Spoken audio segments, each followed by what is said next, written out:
భగవాన్ శ్రీ సత్యసాయి మహిమా ఝరికి అందరికీ స్వాగతం.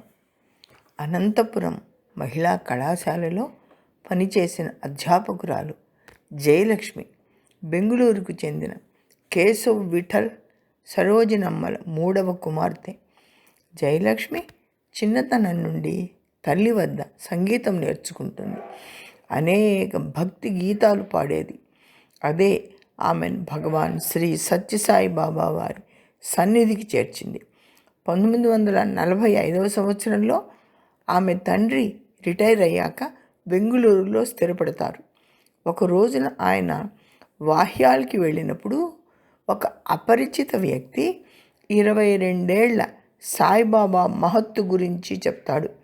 వెంటనే భార్యను కుమార్తెను తీసుకొని ఆయన కాఫీ తోటల యజమాని సాకమ్మ ఇంటికి వెళ్ళి స్వామి దర్శనం చేసుకుంటారు. ప్రథమ దర్శనంలోనే స్వామి చూపిన ప్రేమకు ఆ కుటుంబం స్వామి భక్తులైపోతారు. భగవాన్ బాబావారు బెంగుళూరులో ఉన్నంతకాలం వీరు సాకమ్మ గారి ఇంటికి వెళ్ళి ప్రతిరోజు దర్శనం చేసుకుంటూ ఉండేవారు. ఒక రోజున బాబావారు జయలక్ష్మిని ఒక పాట పాడమంటారు. ఆమె హృదయపూర్వకమైన భక్తితో ఒక భక్తి గీతం పాడుతుంది. అప్పటి నుండి బాబావారు ప్రతిరోజు ఆమె వచ్చినప్పుడు భక్తి గీతాలు పాడించుకుంటూ ఉండేవారు. మీరా భజనలు, పురంధరదాసు భజనలు ఆమె పాడేవారు. ఆమె భక్తితో పాడే ఆ పాటలు ఎంతో హృద్యంగా ఉండేవి. వారు ఆనాడు ఏ వసతులు లేని గ్రామమైన పుట్టపర్తికి స్వామి దర్శనం కోసం వెళుతూ ఉండేవారు. పాత మందిరంలో ఒకే ఒక హాలులో మహిళలు పడుకునేవారు. ఒకమారు ఆమె తల్లి, తండ్రి మరొక బంధువుతో కలిసి పుట్టపర్తికి వెళ్తారు. అది 1948వ సంవత్సరం. అందరూ పడుకున్నాక ఆమెతో వచ్చినటువంటి యువతితో అర్ధరాత్రి వరకు స్వామి మహిమలను గురించి మాట్లాడుకుని అర్ధరాత్రి సమయంలో అంతా చీకటిగా ఉండగా వారిద్దరూ హాలు బయటకు వచ్చి గేటు తీసుకొని చూస్తారు. ఆ రోజుల్లో పర్తిలో కరెంట్ లేదు. అత్యద్భుతమైనటువంటి ఒక దృశ్యాన్ని వారు చూస్తారు. అకస్మాత్తుగా ఊరంతా వెలుగు వెలగడం వారికి కనిపిస్తుంది. గేటు దాటి బయటకు వచ్చి చుట్టూ చూస్తారు. మందిరం చుట్టుపక్కల పరిసరాలే కాక గ్రామం మొత్తం కాంతితో మునిగిపోయి ఉంటుంది. ఆ దృశ్యం చూసి వాళ్ళు నమ్మలేకపోతారు.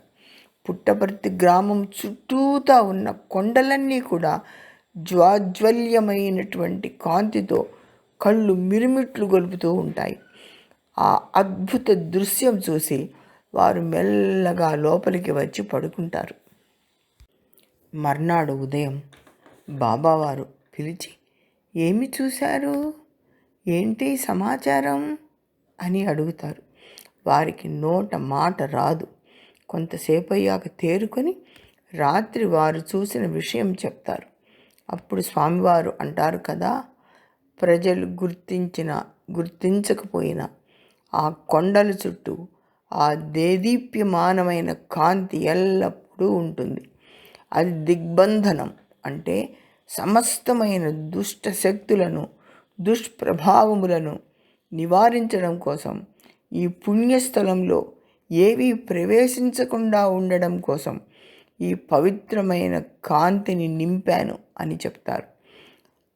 అత్యద్భుతమైనటువంటి ఆ సంఘటన నుండి ఆమె బయటపడడం చాలా సమయం పడుతుంది.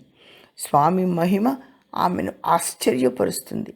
ఆ తర్వాత స్వామి లీలలను ఎన్నింటినో చూసిన పుణ్యాత్మురాలు ఆమె అఖండ భక్తురాలై అనంతపురం కళాశాలలో ఆంగ్లోపాధ్యాయునిగా, వార్డెన్గా చాలా కాలం సేవలు అందించి స్వామి అనుగ్రహం పొందిన వనిత ఆమె.